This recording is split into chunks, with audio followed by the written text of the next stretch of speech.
Watching a very, very good contest with England finishing up at the close of play with 110 for 3 in their second innings. Gatting was playing some pleasing strokes for 21 not out, and Gooch getting back to his best form, unbeaten on 64.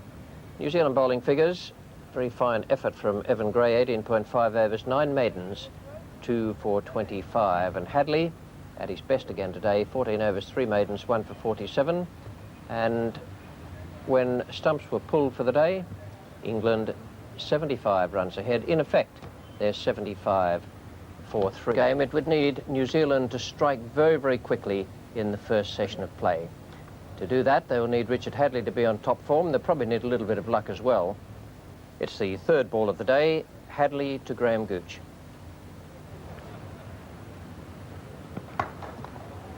There's a good start for Graham Gooch. The ball racing down the hill there.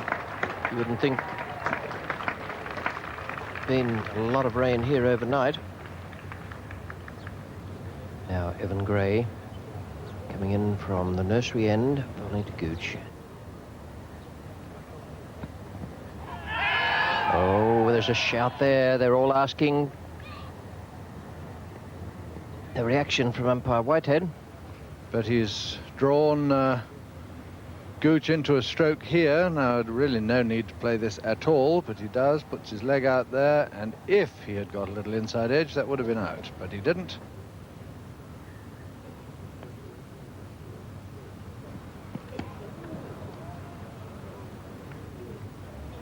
So the last ball of the last over came down the hill. This one's come even further, from short of a length. Gooch has gone well forward to counter that movement, and he's done that. The ball's just got into the top roll of the pad, too high. No appeal.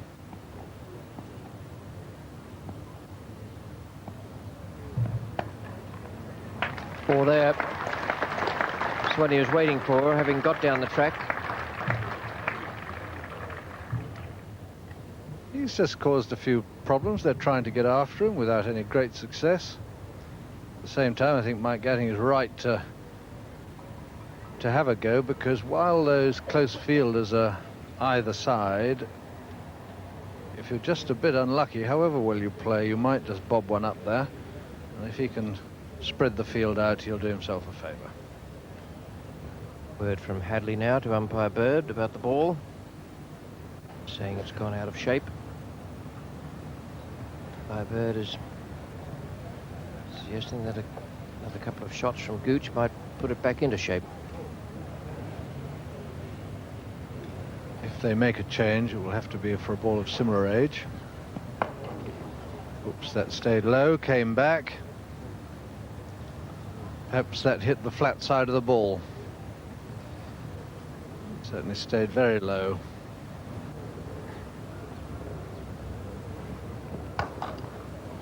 Slower ball, and the slip from Willie Watson at mid-on probably made no difference. The ball was timed so well.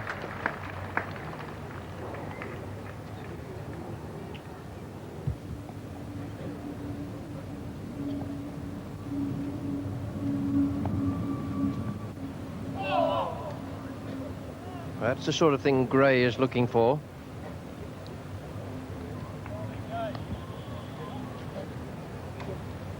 This ball pitching well wide, but it's turned out of the rough, and Mike Gatting just getting enough leg there.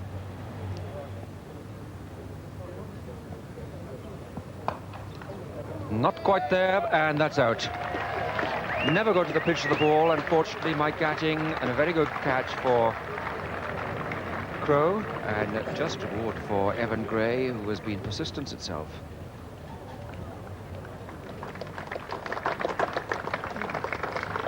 So after a confident start, a slightly sort of edgy performance by Mike Gatting, and this is how he was out. He's just picked out the fielder. Well, each time he had slightly overpowered the shot with his right hand, a slight mistiming, and it had fallen safe, just crashed it along the ground. This time it got airborne, but not off the middle of the bat. Peter Willey is the new batsman.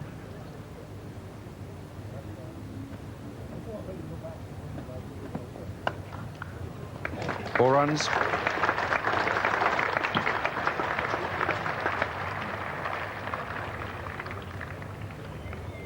Graham Gooch picking out the length of that one. Now that didn't pitch outside leg, pitched on.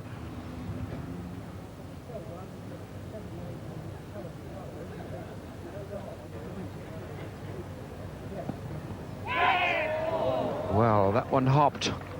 And what did it hit?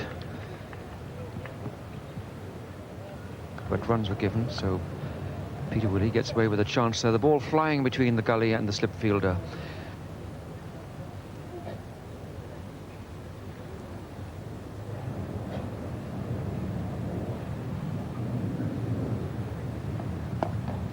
Yes, full toss. Thank you very much.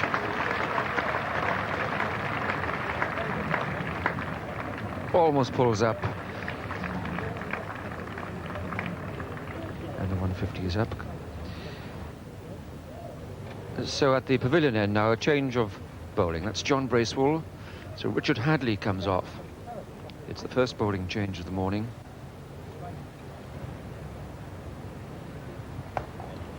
It's a good shot.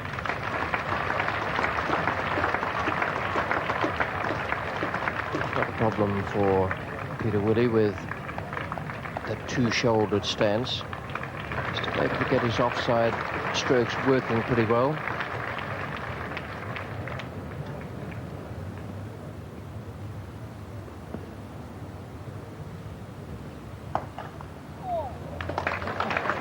Clipper of a shot. 3 men there trying to cut off that stroke. Gooch hasn't got much room for manoeuvre on the onside. He has to play the ball virtually along the ground, and none of the 3 fielders stationed for a mistake on the onside moved. Now Evan Gray coming in from the nursery end, bowling to Gooch, and Gooch is on 99. And there it is. A neat little turn to the onside. 100 for Graham Gooch, and one of the very good innings he's played for England. Couldn't have been more timely. It's his 7th Test 100, first against New Zealand. The 3rd time he's reached 3 figures at Lord's. 234 balls and 12 fours. Very good statistics those for Graham Gooch, and just 4 more runs added from 7 overs up to lunch to take it along to 181 for 4. Gooch 104, very fine innings. Gatting stuck with him there and did a good job for his 26. And Peter Willey, a very strong performance from him after a slightly nervous start, and he was able to keep at bay the main bowlers. Evan Gray 3 for 55 and Richard Hadley 1 for 61. The statistics at that time showed that England had a lead of 146 and they had 6 wickets still in hand. The second new ball was due immediately after lunch, but Richard Hadley obviously was the one to take it. Willie Watson had to bowl 1 over from the nursery end before Hadley could get his hands on it. Here's the first ball of that Watson over, and he's bowling to Willie.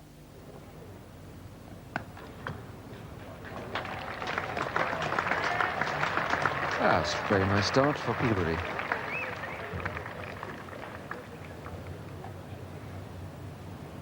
And a very gentle start from Watson. Peter Willey having all the time in the world to pick his spot there and just quietly smack it through the offside field for 4.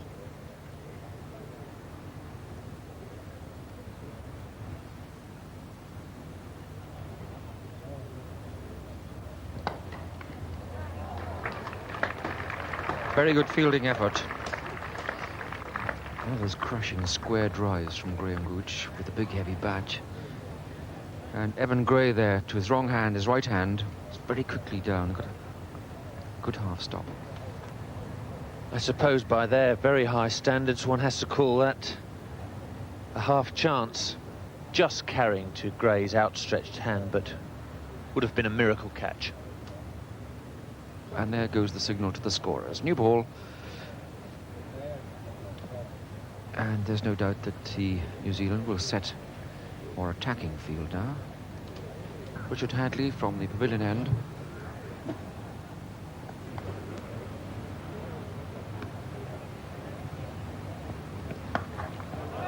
That's in the air.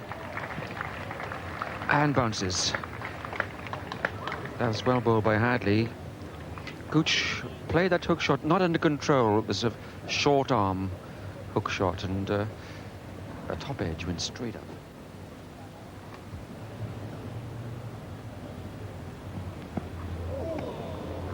Well, what else can Richard Hadley do? That's beautiful bowling. Fast leg break.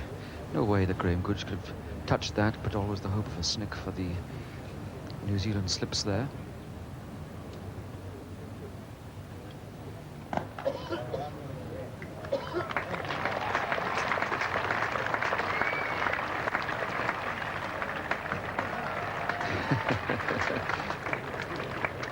Four runs to Gooch, and the 200 comes up for England.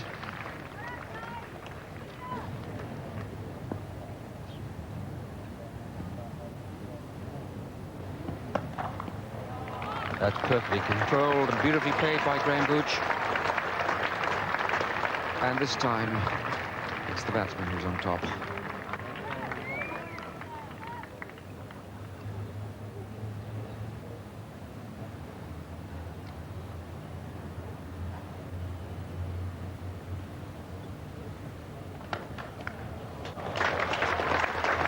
That's some hammer away through cover point. England players sensing safety now.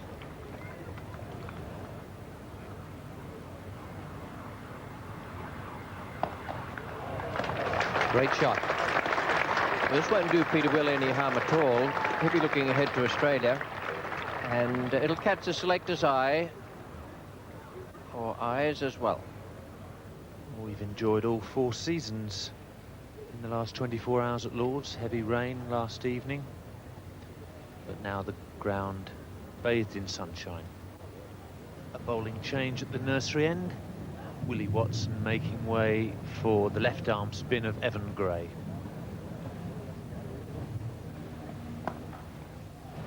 Other than glorious strokes like that from Graham Gooch, we've moved along now to 128. Well, beautiful balance there from Graham Gooch. He's stayed right on balance, swung the bat and crashed it through. Good shot for 4. Glorious stroke. Beaten Hadley at deep backward square. Now England recognise the fact that they're safe from the possibility of defeat, and the strokes are starting to flow. Willie Watson being given an opportunity from the pavilion end. Glorious stroke. Been some marvellous shots from Graham Gooch today, but none better than that one.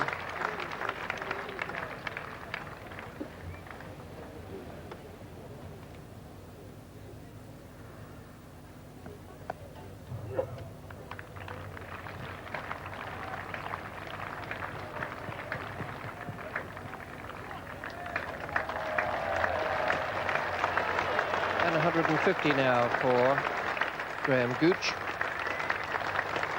Very good innings. Official notification from the men above that scoreboard.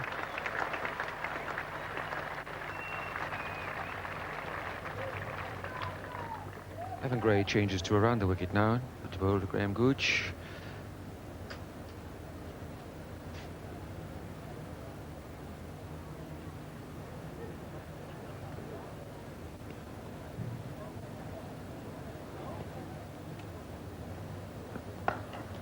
Tremendous blow. 1 bounce, 4 runs. Gooch has been very patient right through this long innings. Only occasionally has he leapt out to dominate the bowling.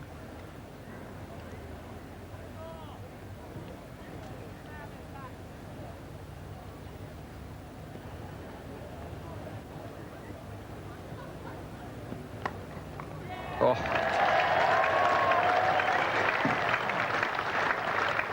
I guess he feels the match is safe. John Bracewell from the pavilion end. And everybody talks about Willey's unorthodox stance at the wicket. Fair enough. But you won't see a more orthodox or more sort of elegant or more comfortable grip. And it hasn't saved him, unfortunately.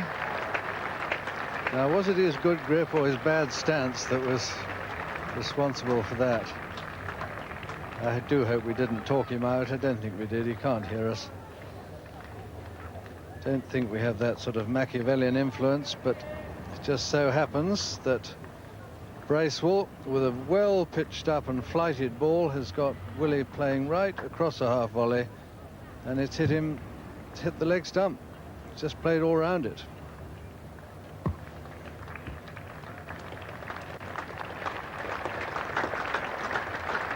Peter Willey bowled Bracewell 42. Partnership of 126 with Graham Gooch. So Peter Willey goes, and in comes Philip Edmonds.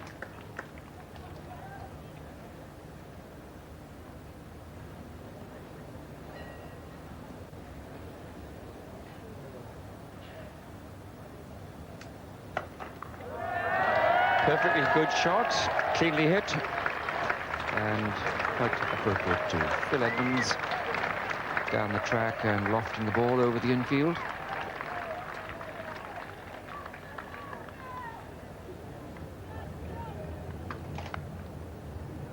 Ken Rutherford is the bowler from the nursery end. Not a regular bowler, but he does have one test match wicket.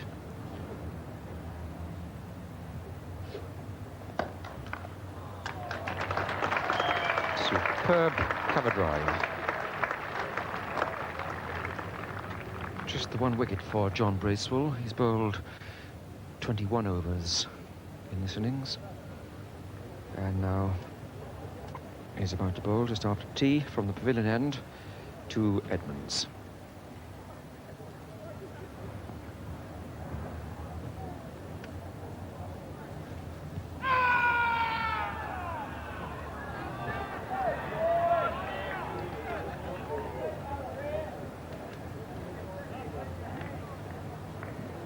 Bill Edmonds, very risky sweep. That's a very straight ball from Bracewell. Must have been lucky to survive that LBW appeal.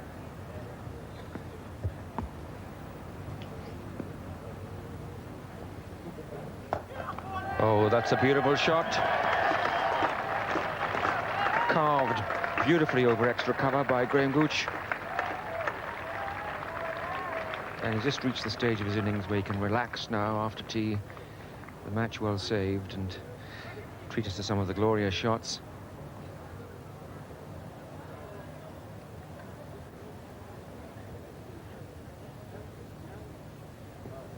Four runs.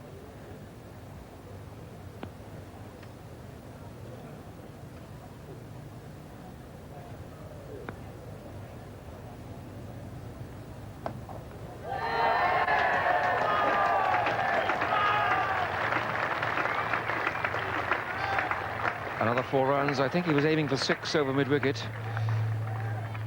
Didn't quite get the full swing of the bat there.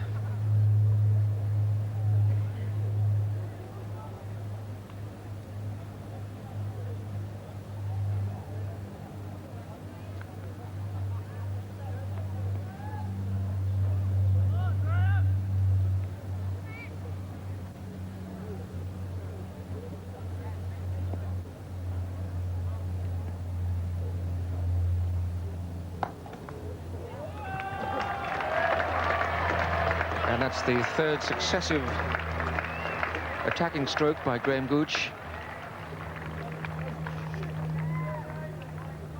Down the pitch, he's really is attacking John Bracewell. 4, 4 and 3. And Graham Gooch's 179 not out is the highest score for England against New Zealand at Lord's.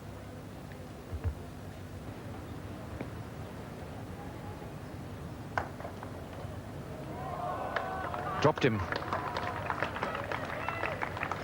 Martin Crowe's held on to many good catches in this match. Just annoyed with himself there, dropped a very difficult chance from Graham Gooch.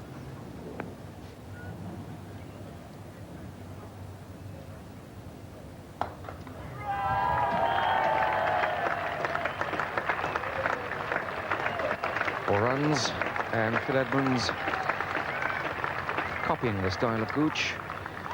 And both these England batsmen enjoying themselves now. Not so enjoyable for John Bracewell.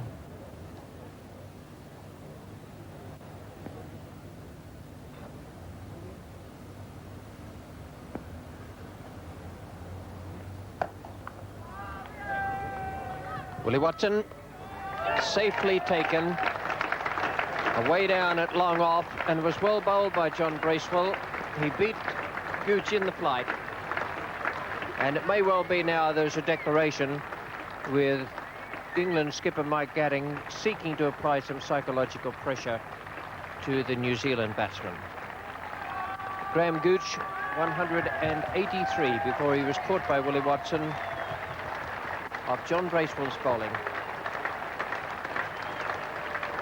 369 balls, 442 minutes. That declaration was purely psychological so far as Mike Gatting was concerned, but a very good one because it gives his bowlers the opportunity to have another little dash at the New Zealanders. A fine innings from Graham Gooch, 183. Willie, 42. I thought he did very well indeed following his 44 in the first innings. That'll do him no harm at all in the eyes of the selectors when they settle down to make their deliberations for the Australian tour. 295 for 6 declared, a great fight back by England. The bowling figures, well, Evan Gray was the outstanding bowler, 3 for 83 from 46 overs and 14 maidens. John Bracewell, 23.4 overs, didn't bowl quite as much as I thought he might out there. 7 maidens, 2 for 57, and Richard Hadley, 1 for 78. Well, he deserved much better figures than that. Bowled really well once again, and that is purely academic, that England had a lead of 260 runs. There was no chance of a result, but in fact England were able to come up with 2 wickets. They got Edgar and Wright to 2 beautiful catches from David Gower, the wicket going to Foster and the other one to Graham Dilley.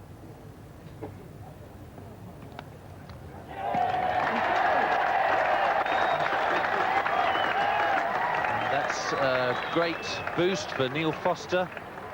He looked like ending this test match wicketless, but he's struck already. Only 3 balls needed to dismiss Bruce Edgar. It wasn't the greatest ball, very wide, but a brilliant catch from Gower.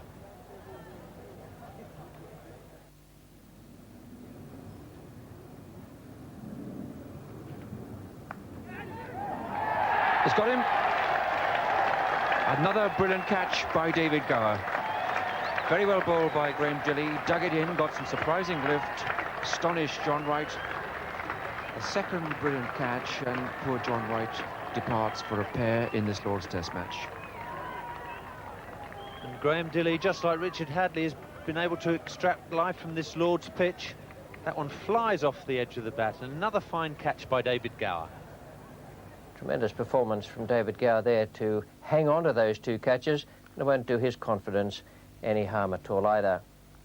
And a little later, Gower, in fact, was to be seen in another role, starring as a bowler and almost as a wicket-taker, with Mike Gatting, the skipper, not quite able to get his hands onto this catch.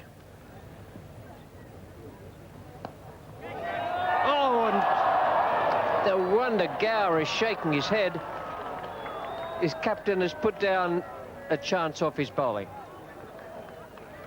Complete miscue, and actually the captain's done quite well to reach as far as that. He did get a hand under.